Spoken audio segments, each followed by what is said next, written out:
Hello friends, എല്ലാവർക്കും good morning. അപ്പോൾ എല്ലാവർക്കും ഇന്നത്തെ ഒരു അത്യുഗ്രൻ വിശേഷത്തിലേക്ക് തന്നെ സ്വാഗതം. അങ്ങനെ നമ്മുടെ കനകയും അനിയും കൂടെ സംസാരിച്ചുകൊണ്ടിരിക്കുകയാണ്. എന്നാലും മോനെ, ആദർശ് മോൻ അങ്ങനെയൊന്നും അല്ലേ മോനെ. പക്ഷേ എൻ്റെ നയനമോള് അവൾക്ക് കുറേ ആഗ്രഹങ്ങളൊക്കെ ഉണ്ട്. അങ്ങനെ ഏട്ടത്തി ആൻറ്റിയോട് പറഞ്ഞോ? ഏട്ടത്തി അങ്ങനെ ഓരോ കാര്യങ്ങൾ പറഞ്ഞുകൊണ്ടാണോ ആൻറ്റി ഇങ്ങനെ കരയുന്നത്? ഏയ് അതൊന്നുമല്ല. അല്ലെങ്കിലും ഞാൻ എന്തിനാ മോനെ കരയുന്നത്? ഞാൻ സന്തോഷിക്കുകയല്ലേ വേണ്ടത്. എനിക്ക് നല്ലൊരു മരുമോനെ കിട്ടി, ആദർശ് മോനെ പോലൊരു നല്ല മരുമകൻ. അങ്ങനെയുള്ളപ്പോൾ ഞാൻ കരയേണ്ട ആവശ്യമുണ്ടോ? സന്തോഷിക്കുകയല്ലേ വേണ്ടത് എന്നൊക്കെ പറയണം. അതെ ആൻറ്റി, എന്തായാലും എൻ്റെ ആദർശേട്ടൻ എന്തെങ്കിലും ഒരിക്കൽ മാറും. അന്നേരം കണ്ടോ, എൻ്റെ ഏട്ടത്തിയെ ഉള്ളം കൈ വെച്ച് കൊണ്ടു നടക്കുമായിരിക്കും. അതൊക്കെ എൻ്റെ മനസ്സിൽ ഇപ്പോഴും ഉണ്ട്. അതൊക്കെ ആഗ്രഹങ്ങൾ മാത്രം ആകാതെ സാധിച്ചാൽ മതിയായിരുന്നു മോനെ, അല്ലേ? അതെ ആൻറ്റി പേടിക്കാതിരിക്കും. നയനേടത്തേക്ക് ഈ വീട്ടിൽ ഒരു കുഴപ്പവും ഉണ്ടാവില്ല. പിന്നെ നയനേടത്തിയെ ആദർശേട്ടന് ഇഷ്ടമില്ലാഞ്ഞിട്ടൊന്നുമല്ല, വലിയമ്മ, ഞങ്ങളുടെ വലിയമ്മയാണ് എല്ലാത്തിനും തടസ്സം എന്നൊക്കെ പറയണത് കേട്ടതും ആകെ സങ്കടപ്പെട്ട് കനക ഇരുന്ന് ഭയങ്കര കരച്ചില. കരഞ്ഞ് ഒരു വഴിയായി. അങ്ങനെ അനി പോയി കഴിഞ്ഞ് പിന്നീട് കാണിക്കുന്ന നയനയാണ്. അലക്കാനുള്ള തുണിയൊക്കെ എടുത്തുകൊണ്ട് വരുക നയന. അപ്പോഴേക്കും നവ്യ അങ്ങ് ചെന്നു. നയനെ, എന്താ ചേച്ചി, നീ ആകെ ഇവിടെ വീർപ്പ് മുട്ടിയായിരുന്നു ജീവിച്ചുകൊണ്ടിരുന്നത് അല്ലേ? അതൊന്നും അറിയാതെ ഞാൻ നിന്നെ ഒരുപാട് വേദനിപ്പിച്ചിട്ടുണ്ട്. സാരമില്ലേ ചേച്ചി, ആർക്കും ഒരു സത്യം അറിയാത്തതുകൊണ്ടല്ലേ. പിന്നെ എന്ത് ചെയ്യാനാ, ഞാൻ ഇങ്ങോട്ട് കയറി വന്ന വഴികളൊക്കെ ചേച്ചിക്ക് അറിയാമല്ലോ. ഒട്ടും പ്രതീക്ഷിക്കാതെയായിരുന്നു ഞാൻ ഈ വീട്ടിലേക്ക് വന്നത്. അങ്ങനെ ആഗ്രഹിച്ചിട്ടൊന്നുമല്ല. പക്ഷേ ചേച്ചി പോയതുകൊണ്ടാണ് എനിക്കിങ്ങോട്ട് വരേണ്ടി വന്നത്. ഇല്ലായിരുന്നെങ്കിൽ ഇന്നും ദേശാടിന കിളിയെപ്പോലെ ഞാൻ പറന്ന് നടന്നായിരുന്നു. പക്ഷേ എൻ്റെ എല്ലാ സ്വാതന്ത്ര്യവും നഷ്ടപ്പെട്ടു പോയി. സാരമില്ല, എപ്പോഴെങ്കിലും ആദർശേട്ടൻ മാറുമെന്നും ആദർശേട്ടൻ്റെ മനസ്സ് മാറി എന്നെ സ്നേഹിക്കുമെന്നൊക്കെയുള്ളൊരു മനസ്സിലെൻ്റെ ചിന്തയുണ്ട്. അതിൻ്റെ ആഗ്രഹങ്ങളോ സ്വപ്നങ്ങളോ മാത്രമായി പോകുമെന്നോ എന്നും എനിക്കറിയില്ല. പക്ഷെ എന്നാലും ഇവിടെ മുത്തശ്ശൻ്റെ അസുഖം മാറണവരെ പിടിച്ചു നിന്നല്ലേ പറ്റൂ. അപ്പോഴെങ്കിലും ആദർശേട്ടൻ്റെ മനസ്സ് മാറിയാൽ അത്രയും സന്തോഷം. അങ്ങനെ എന്തെങ്കിലും സംഭവം ഉണ്ടായാൽ ഈ ലോകത്ത് ഏറ്റവും കൂടുതൽ സന്തോഷിക്കുന്നത് ഞാനായിരിക്കും നയനെ. സാരമില്ല ചേച്ചി, എനിക്കിപ്പോൾ അതിനെക്കുറിച്ച് വലിയ ആഗ്രഹമൊന്നുമില്ല ചേച്ചി. പിന്നെ എന്ത് ചെയ്യാനാ, മുത്തശ്ശന് വേണ്ടി എങ്ങനെയെങ്കിലും സഹിച്ച് ക്ഷമിച്ച് ഇവിടെ നിന്നല്ലേ പറ്റൂ. അറിയാൻ നയനെ, നിൻ്റെ മനസ്സിൽ എന്തുമാത്രം വിഷമങ്ങളുണ്ടെന്ന് എനിക്കറിയാം. എന്നാലും ആദർശേട്ടനെ കുറിച്ച് ഞാൻ ഇങ്ങനെയൊന്നും അല്ല കരുതിയത്. ആദർശേട്ടനെ പോലൊരു ഭർത്താവിനെ കിട്ടണമെങ്കിൽ പുണ്യം ചെയ്യണമെന്നൊക്കെയാണ് ഞാൻ കരുതിയത്. അത് കേട്ടതും അത് പിന്നെ ആദർശേട്ടൻ എന്നോട് സ്നേഹമില്ലാഞ്ഞിട്ടൊന്നുമല്ല. ആദ്യം മുതൽ ഞാനും ആദർശേട്ടനും കണ്ട വഴി പരിചയപ്പെട്ട രീതികളൊക്കെ വേറെയായിരുന്നു. ഞാൻ പലപ്പോഴും ആദർശേട്ടനെ വഴക്ക് പറഞ്ഞിട്ടുണ്ട്. ആദർശേട്ടൻ്റെ കരണത്തടിച്ചിട്ട് വരും ചെയ്തിട്ടുണ്ട്. അങ്ങനെയൊക്കെയുള്ള എന്നെ ഇഷ്ടപ്പെടാൻ ഇത്തിരി ബുദ്ധിമുട്ടുണ്ടാവില്ലേ? അതുകൊണ്ടായിരിക്കും ചിലപ്പോൾ ആദർശേട്ടൻ എന്നോടിപ്പോൾ ദേഷ്യം. ഇനിയിപ്പോൾ അതിനെക്കുറിച്ച് പറഞ്ഞിട്ട് കാര്യമൊന്നുമില്ലല്ലോ ചേച്ചി. എന്തായാലും എനിക്കും അമ്മയാകണമെന്നുള്ള ആഗ്രഹമൊക്കെ ഉണ്ട്. ചേച്ചി അമ്മയാകാൻ പോകുന്നു അറിഞ്ഞപ്പോൾ ഒരുപാട് ആഗ്രഹം കൂടി. അതെ, കല്യാണം കഴിഞ്ഞ ഏതൊരു പെൺകുട്ടികൾക്കും ആഗ്രഹം ഉണ്ടാവുമല്ലോ അങ്ങനെ. പക്ഷേ എൻ്റെ ജീവിതത്തിൽ അത് പറഞ്ഞിട്ടില്ല. ഞാൻ എന്ത് തെറ്റ് ചെയ്തിട്ടാണ് ദൈവം എന്നെ ഇങ്ങനെ ശിക്ഷിക്കുന്നതെന്നറിയില്ല. സാരമില്ല, എന്നാലും എല്ലാം സഹിച്ചല്ലേ മതിയാകൂ എന്നൊക്കെ പറഞ്ഞ് നയനക്കറിയാം. മോളെ, നീ ഒരുപാട് വിഷമിക്കുന്നുണ്ടല്ലേ? സാരമില്ല ചേച്ചി എന്നൊക്കെ പറഞ്ഞ് നയന അങ്ങ് പോവുകയാണ്. നയന പോയി കഴിയുന്ന അവയ്ക്ക് ആകെ സങ്കടമായി. ഈശ്വര, എൻ്റെ നയനയുടെ സങ്കടം മാറ്റി കൊടുക്കണേ. എല്ലാവരുടെയും പ്രശ്നത്തിലും നയന ഇടപെട്ട് അവരുടെ പ്രശ്നമൊക്കെ പരിഹരിക്കും. പക്ഷെ അവളുടെ പ്രശ്നം പരിഹരിക്കാൻ ആരുമില്ലല്ലോ ദൈവമേ, നീ മാത്രമേ ഉള്ളൂ എന്നൊക്കെ പറഞ്ഞ് പ്രാർത്ഥിക്കുക. ഈ സമയം പിന്നീട് കാണിക്കുന്നത് കനകയാണ്. കനകയാണെങ്കിൽ പുറത്തുനിന്ന് ഭയങ്കര കരച്ചിലാണ്. ആദർശിനെയും നയനെയും കുറിച്ച് ഓർത്തിട്ടാണ് സങ്കടം. കനക കരഞ്ഞുകൊണ്ടിരിക്കുന്നത് കണ്ടുകൊണ്ട് മുത്തശ്ശൻ വരിക. എന്താ കനകെ, എന്തു പറ്റി? ഏയ് ഒന്നുമില്ല മൂർത്തി സാറേ, നീ കരയുന്നുണ്ടല്ലോ. ഏയ് ഞാൻ കരഞ്ഞില്ല മൂർത്തി സാറേ, കള്ളം പറയുന്നത് എനിക്കിഷ്ടമല്ല. എന്തിനാ കനക കരയുന്നത്? അത് കേട്ടതും അത് പിന്നെ മൂർത്തി സാറേ, ഞാൻ വേണ്ട, ഇവിടെ കനകയുടെ മനസ്സ് വിഷമിക്കുന്നത് പോലെ ആരെങ്കിലും എന്തെങ്കിലും പറഞ്ഞോ? ഏയ് ഇല്ല മൂർത്തി സാറേ, പിന്നെ എന്തിനാ വിഷമിക്കുന്നേ? ഒന്നുമില്ല സാറേ എന്നൊക്കെ പറഞ്ഞുകൊണ്ട് കനക ഇങ്ങനെ വിഷമിച്ച് നിൽക്കുക. അപ്പോഴേക്കും മുത്തശ്ശൻ പറയാതെ, ഒരു കാര്യം ഞാൻ പറഞ്ഞേക്കാം. ഇവിടെ നയനമോളെ ഞങ്ങൾക്ക് തന്നതിന് ഞങ്ങൾ കനകയോടും ഗോവിന്ദനോടും ഒരുപാട് നന്ദി പറയണം, കടപ്പെട്ടിരിക്കുകയും ചെയ്യണം. അങ്ങനെയുള്ളപ്പോൾ കനക ഈ വീട്ടിൽ വന്ന് കരയാൻ പാടില്ല. ഇവിടെ എന്തെങ്കിലും പ്രശ്നങ്ങളുണ്ടായിട്ടാണോ കനക കരയുന്നതെന്നുള്ളൊരു സങ്കടം ഞങ്ങളുടെ മനസ്സിലും വരും. അയ്യോ മൂർത്തി സാറ് സങ്കടപ്പെടണ്ട, ഇത് സങ്കടം കൊണ്ടുള്ള കണ്ണുനീരല്ല, സന്തോഷം കൊണ്ടുള്ള കണ്ണുനീര. ആദർശ് മോനെ പോലൊരു ഭർത്താവിനെ എൻ്റെ മോക്ക് കിട്ടിയതിൻ്റെ സന്തോഷമാണ് സാറേ എന്നൊക്കെ പറയുക. അത് മാത്രമാണെങ്കിൽ കുഴപ്പമില്ല, പക്ഷേ വെറുതെ കരയാൻ പാടില്ല കേട്ടല്ലോ. ശരി മൂർത്തി സാറ്, ഞാൻ കരയൊന്നുമില്ല എന്നൊക്കെ പറഞ്ഞുകൊണ്ട് കനക ഇങ്ങനെ നിൽക്കുവാണ്. ശരി, ഇനിയിപ്പോൾ കനകയ്ക്ക് ഇവിടെ എന്ത് വേണമെങ്കിലും എടുത്ത് പിടിച്ചൊക്കെ ചെയ്യാം. അതിന് ആരുടെയും അനുവാദത്തിൻ്റെ ആവശ്യമൊന്നുമില്ല. ഇത് കനകയുടെയും കൂടെ വീടാണ്. കനകയുടെ മക്കൾ ഇവിടെ ഉള്ളിടത്തോളം കാലം കനകയ്ക്കും ഇവിടെ ഏത് സ്വാതന്ത്ര്യത്തോടു കൂടെ വേണമെങ്കിലും വരാം. അതിനിവിടെ ആരും തടസ്സം പറയില്ല കേട്ടല്ലോ. ശരി മൂർത്തി സാറേ എന്നൊക്കെ പറഞ്ഞുകൊണ്ട് ഇങ്ങനെ നിൽക്കുക. ഈ സമയം മുത്തശ്ശൻ അങ്ങോട്ട് പോയി കഴിയുന്നതും കനക നേരെ ആദർശിൻ്റെ അടുത്തേക്ക് ചെല്ലുന്നത്. ആദർശിനെ ചായ ഇട്ടുകൊണ്ട് കനക അങ്ങ് ചെല്ലുക. അപ്പോൾ ആദർശ് അവിടെ നിന്ന് ലാപ്ടോപ്പിൽ എന്തോ നോക്കിക്കൊണ്ടിരിക്കുമായിരുന്നു. ഈ സമയം കഥകിൽ തട്ടിയിട്ട് നമ്മുടെ കനക അകത്തേക്ക് കയറി ചെല്ലുക. ആൻറ്റി അമ്മ ചായയും കൊണ്ട് വന്നാണോ? അതേ മോനെ, അമ്മ ചായയും കൊണ്ട് വന്നതാ. എന്തായാലും മോനെ, അമ്മയ്ക്ക് ഒരുപാട് സങ്കടമുണ്ട്. എന്തിനാ അമ്മ സങ്കടപ്പെടുന്നത്? അല്ല, കല്യാണം കഴിഞ്ഞ പെൺകുട്ടികൾ അമ്മയാകാൻ പോകുന്നതൊരു സന്തോഷമാണ്. പക്ഷേ ഇവിടെ നവ്യമോള് പ്രഗ്നൻ്റ് ആണെന്ന് അറിഞ്ഞിട്ടും അഭിമോനൊരു സന്തോഷമില്ല, സങ്കടം മാത്രമേ ഉള്ളൂ.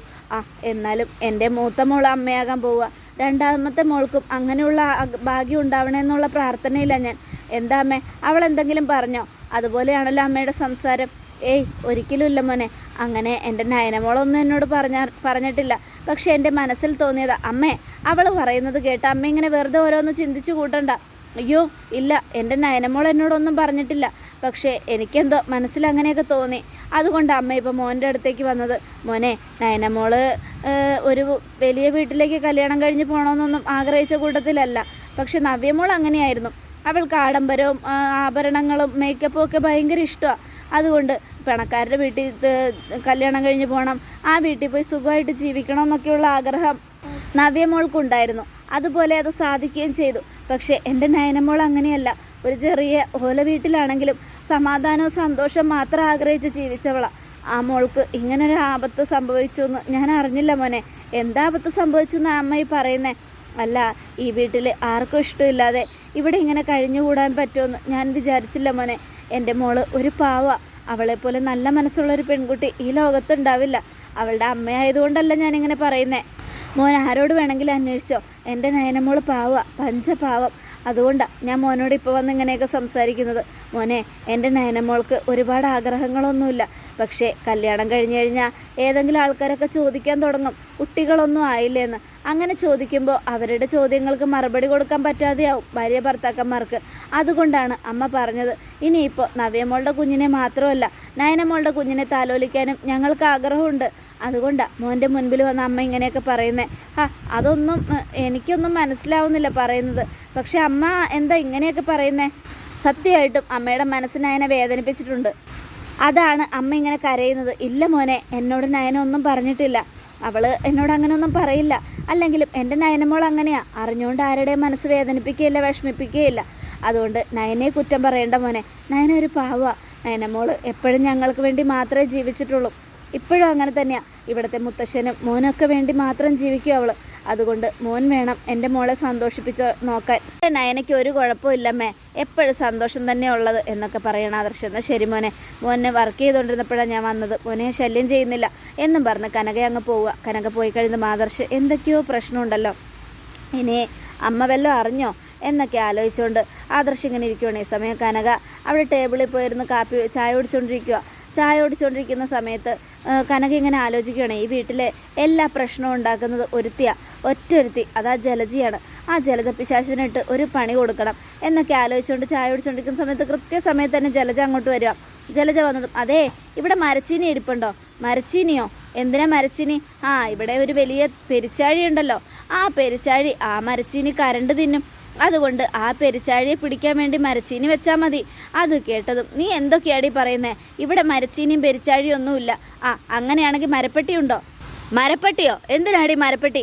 മരപ്പെട്ടി ഉണ്ടെങ്കിൽ ഈനാമ്പച്ചിയായിരിക്കും കൂട്ട് എന്നൊക്കെ പറയാം. നീ എന്താടി ഇങ്ങനെയൊക്കെ പറയുന്നേ? അല്ല, പെരിച്ചാഴിയെ പിടിച്ച് അതിനെ നമുക്ക് ചുട്ടുകൊല്ലാം. അത് കേട്ടതും, അതേടി ഈ വീട്ടിൽ വലിയൊരു പെരിച്ചാഴിയുണ്ട്, ആ പെരിച്ചാഴിനെ കെണി വെച്ച് പിടിച്ച് തിളച്ച വെള്ളം ഒഴിച്ച് അതിനെ കൊല്ലുക വേണ്ടത്. അത് കേട്ടതും, അയ്യോ അങ്ങനെയല്ല, ആ പെരിച്ചാഴിയെ പിടിച്ച് അതിൻ്റെ മേല് മുഴുവനും വരഞ്ഞ് മുറിച്ച് കീറി അതിനുശേഷം അതിൽ മുളകൊടി ചാലിച്ച് തേച്ച് അതിനെ ഒരു മൂലക്കിട്ട് അടിക്കുക വേണ്ടത്. അത് കേട്ടതും, നീ ഇതൊക്കെ ആരെക്കുറിച്ച് അടി പറയുന്നേ? അല്ല, ഞാൻ പെരിച്ചാഴിയല്ലേ പറഞ്ഞത്, അതിന് നിങ്ങൾക്ക് എന്താ പ്രശ്നം? നിങ്ങൾ എന്തിനാ ഇത്രയും ചൂടാവുന്നേ? ഞാൻ ചൂടാവൂടി, നീയേ എന്നെക്കുറിച്ചാണ് പറയുന്നതെന്ന് എനിക്ക് നന്നായിട്ടറിയാം. അല്ല, ഞാനൊരു കാര്യം ചോദിക്കട്ടെ, നിനക്ക് ഈ വീട്ടിൽ കയറാനുള്ള അർഹത പോലുമില്ല. അങ്ങനെയുള്ളപ്പോൾ ഈ വീട്ടിലൊരു സ്ഥാനം കിട്ടിയതുകൊണ്ട് നീ ഒരുപാട് അങ്ങ് അഹങ്കരിക്കേണ്ട കനകെ. ഈ വീട്ടിലെ സ്റ്റോർ റൂമിലാണ് നിൻ്റെ മകൾ വന്ന സമയത്ത് കിടന്നുകൊണ്ടിരുന്നത്. അതേ സ്ഥാനം തന്നെയായിരിക്കും നിനക്ക് ഇവിടെ കിട്ടേണ്ടിയിരുന്നത്. പക്ഷേ എന്തോ ഭാഗ്യം, നിനക്ക് ഇവിടെ എൻ്റെ മുറിയിൽ കിടക്കാനുള്ള അധികാരം തന്നും അച്ഛൻ. അതുകൊണ്ട് ഞാനൊന്നും പറയുന്നില്ല. വല്ല യോഗ്യതയുണ്ടോടി? അങ്ങനെ എൻ്റെ അച്ഛൻ ആ മുറി തരുമ്പോഴും നീ ഒന്ന് ചിന്തിക്കണ്ടേ, എനിക്ക് ഈ മുറി കിടക്കാൻ യോഗ്യതയില്ല, അതുകൊണ്ട് ഞാൻ സ്റ്റോർ റൂമിൽ കിടക്കണമെന്ന് നിൻ്റെ മോളങ്ങനെ ചിന്തിച്ചു. നിൻ്റെ മകൾക്കുള്ള ബുദ്ധി പോലും നിനക്കില്ലല്ലോ കനകെ.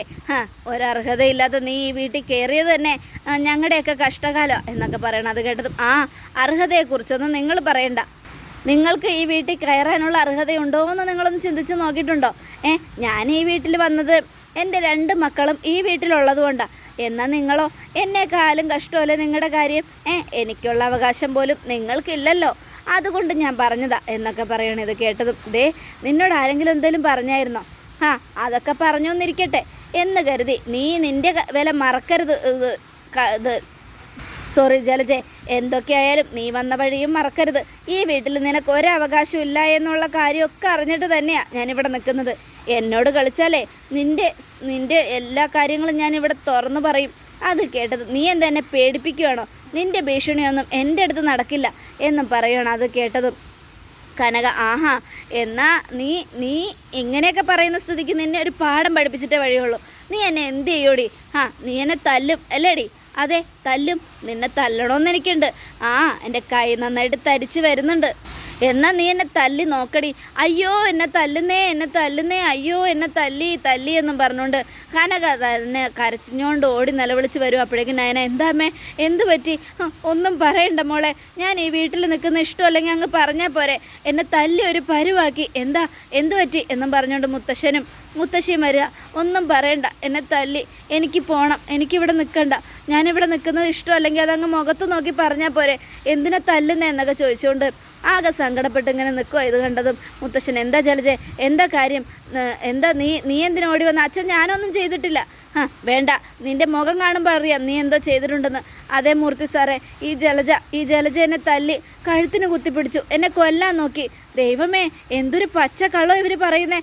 ഞാൻ അങ്ങനെയൊന്നും ചെയ്തിട്ട് പോലുമില്ല. നീ ചെയ്യും, ഇതല്ല ഇതിനപ്പുറവും ചെയ്യും. നിന്നെക്കുറിച്ച് ഞങ്ങൾക്ക് നന്നായിട്ടറിയാം. അതുകൊണ്ട് നീ ഇല്ലയെന്നൊന്നും പറഞ്ഞാൽ ഞങ്ങൾ വിശ്വസിക്കില്ല. എന്തായാലും കനകെ, നീ പേടിക്കൊന്നും വേണ്ട. ഇവളങ്ങനെ എന്തെങ്കിലും ചെയ്താൽ നിനക്ക് തിരിച്ചു കൊടുക്കായിരുന്നില്ലേ? എങ്ങനെയാണ് സാറേ ഞാനത് ചെയ്യുന്നത്? ഒരു അന്യ വീട്ടിൽ വന്ന് നിൽക്കുമ്പോൾ അവിടെയുള്ളവരെ തല്ലുക എന്നൊക്കെ പറയുന്നത് തെറ്റല്ലേ സാറേ? ഒരു കാര്യം ഞാൻ പറഞ്ഞേക്കാം, ഇനി നിൻ്റെ കാരണത്ത് ആരെങ്കിലും തല്ലുകയോ നിന്നെ ആരെങ്കിലും വേദനിപ്പിക്കുകയോ ചെയ്താൽ നിൻ്റെ വിരലുകൾ 5 അവരുടെ കാരണത്തുണ്ടാവണം. അത് നിന്നോട് ഈ വീട്ടിൽ ആരും ചോദിക്കില്ല. അയ്യോ സാറേ, അത് അങ്ങനെ നീ തല്ലിയില്ലെങ്കിൽ നിന്നെ ഞാനായിരിക്കും തല്ലാൻ പോകുന്നത് എന്ന് മുത്തശ്ശൻ പറയുക. അത് പിന്നെ സാറേ, ജലജെ, വീട്ടിൽ കയറി വന്നവരോട് മര്യാദയില്ലാതെ സംസാരിക്കുന്നതും പോരാണ്ട് നീ ഈ ചെയ്യുന്നത് മുഴുവൻ ശരിയാണോ എന്ന് നിനക്ക് തോന്നുന്നുണ്ടോ? ജലജെ, നിൻ്റെ അഹങ്കാരം അവസാനിപ്പിക്കാൻ എനിക്ക് അറിയാൻ പാടില്ലെന്നിട്ടല്ല, പക്ഷെ ഞാനത് ചെയ്യാത്തത് നവ്യമോളെക്കുറിച്ച് ഓർത്തിട്ടാ. പിന്നെ ഇവിടെ ഒരു പ്രശ്നം ഉണ്ടാവണ്ടല്ലോ എന്ന് ഓർത്തിട്ടാ. വേണ്ട സാറേ, ഞാൻ പോയിക്കോളാം. എൻ്റെ മോളും എൻ്റെ 2 മക്കളും ഇവിടെ സുഖമായിട്ട് ജീവിച്ചാൽ മതി. അത് കേട്ടത് കനക ഇവിടെ നിന്ന് എങ്ങോട്ടും പോകുന്നില്ല. ഇങ്ങനെയൊക്കെ നടന്ന സ്ഥിതിക്ക് ഇനി കനക ഇവിടെ തന്നെ ഉണ്ടാവണം. കനകയുടെയും അമ്മയാകാൻ പോകുന്ന ഇവളുടെ മരുമകളുടെയും കാര്യം ഇനി ഇവളും ഇവളുടെ മോനും കൂടെ നോക്കണം. ഇവർക്ക് വേണ്ട ചായ ഇനി മുതൽ നയനമോളല്ല ഇടേണ്ടത്, നീ നിൻ്റെ മോനും കൂടിയാ. ആണുങ്ങൾ അടുക്കളയിൽ കയറിയെന്ന് വെച്ച് ഒന്നും സംഭവിക്കാൻ പോകുന്നില്ല. അതുകൊണ്ട് ഞാൻ പറഞ്ഞതൊക്കെ ഓർമ്മയുണ്ടല്ലോ? അച്ഛാ, ഞാനൊന്നും ചെയ്തിട്ടില്ല അച്ഛാ. വേണ്ട, നീ ഇനി ഒന്നും ചെയ്തില്ലെങ്കിലും ഇതാണ് നിനക്കുള്ള ശിക്ഷ. നീ ചെയ്താലും ചെയ്തില്ലെങ്കിലും നിനക്ക് ഇനി ശിക്ഷ തന്നേ പറ്റൂ. നീ ആരും കനക കള്ളം പറയില്ല. അതുകൊണ്ട് നീ കനകയെ തല്ലിയിട്ടുണ്ടെന്നുള്ള കാര്യം ഉറപ്പാ.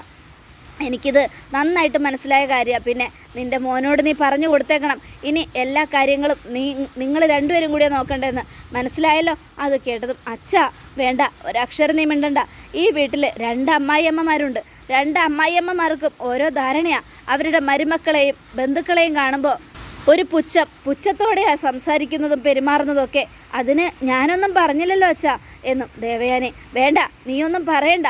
പക്ഷെ നിൻ്റെ കണ്ണുകൾ കൊണ്ടുള്ള നോട്ടം അത് കാണുമ്പോൾ തന്നെ അറിയാം നീ പുച്ഛത്തോടെയാണ് നോക്കുന്നതെന്ന്.